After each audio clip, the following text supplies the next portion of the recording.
Assalamualaikum, salam sejahtera. Terima kasih kerana telah memilih channel ini.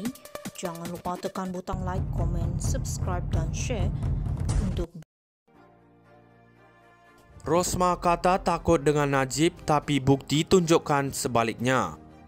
Kuala Lumpur, Hujah bela Datin Sri Rosmah Mansor bahawa bekas pegawai khasnya Datuk Rizal Mansor bertindak secara bersendirian untuk dakwaan bahawa beliau memperoleh suapan daripada Jepak Holdings Sdn Bhd tidak boleh diterima, kata Hakim Mahkamah Tinggi Muhammad Zaini Mazlan.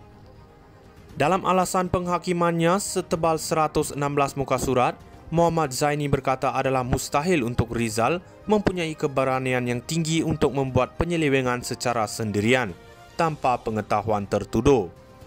Katanya lagi sebagai contoh, bagaimana Rizal terpaksa mengharungi kepayahan membawa pengarah urusan Jepak Holdings, Saidi Abang Samsudin dan rakan kongsinya, Ryan Radzwil Abdullah bertemu dengan Rosmah di kediaman rasmi isteri bekas Perdana Menteri itu jika Rizal begitu berkuasa.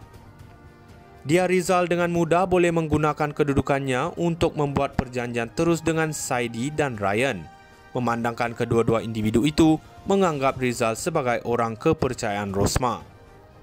Seperti saya sebut sebelum ini, hujah pembelaan bahawa kedudukan Rizal adalah pegawai khas Rosmah atau tidak adalah sesuatu yang tidak penting, memandangkan Rizal orang kepercayaan tertuduh dan telah bersama dengan Rosmah sejak 2009. Rosmah didapati bersalah atas 1 pertuduhan meminta suapan dan 2 pertuduhan menerima suapan dari Saidi membabitkan projek solar hybrid bagi 369 sekolah luar bandar di Sarawak bernilai RM1.25 bilion. Bagaimanapun Muhammad Zaini membenarkan penangguhan terhadap kesemua hukuman termasuk pelaksanaan hukuman sekiranya gagal membayar denda sehingga rayuan dilupuskan di peringkat seterusnya. Dalam pada itu, Muhammad Zaini turut menyentuh mengenai penafian Rosmah bahawa beliau terlibat dengan mana-mana projek kerajaan, terutama sekali projek solar hybrid itu. Tertuduh berhujah bahawa Najib sering mengingati dirinya untuk tidak sesekali melibatkan diri dengan mana-mana kontraktor dan dia seharusnya melaksanakan tanggungjawabnya sebagai seorang isteri. Tertuduh konsisten mengatakan dia takut dengan kemarahan Najib dan tidak akan sesekali membuat sesuatu untuk mempengaruhi suaminya itu. Apatah lagi menasihati bekas Perdana Menteri itu dalam sesuatu urusan kerajaan, kata Muhammad Zaini.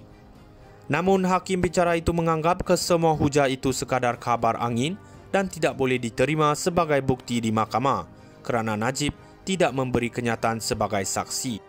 Selain itu, hakim bicara berkata berdasarkan perbualan audio yang didengarkan di mahkamah sebagai bahan bukti, ia secara jelas menunjukkan bagaimana Rosmah memberi arahan kepada Najib berkaitan urusan kerajaan. Nada suaranya bersifat memerintah dan ini jelas bertentangan dengan hujah pembelaan bahawa tertuduh akur dengan Najib untuk tidak mencampuri urusan kerajaan. Saya cuba katakan ini dengan rasa hormat yang tertinggi.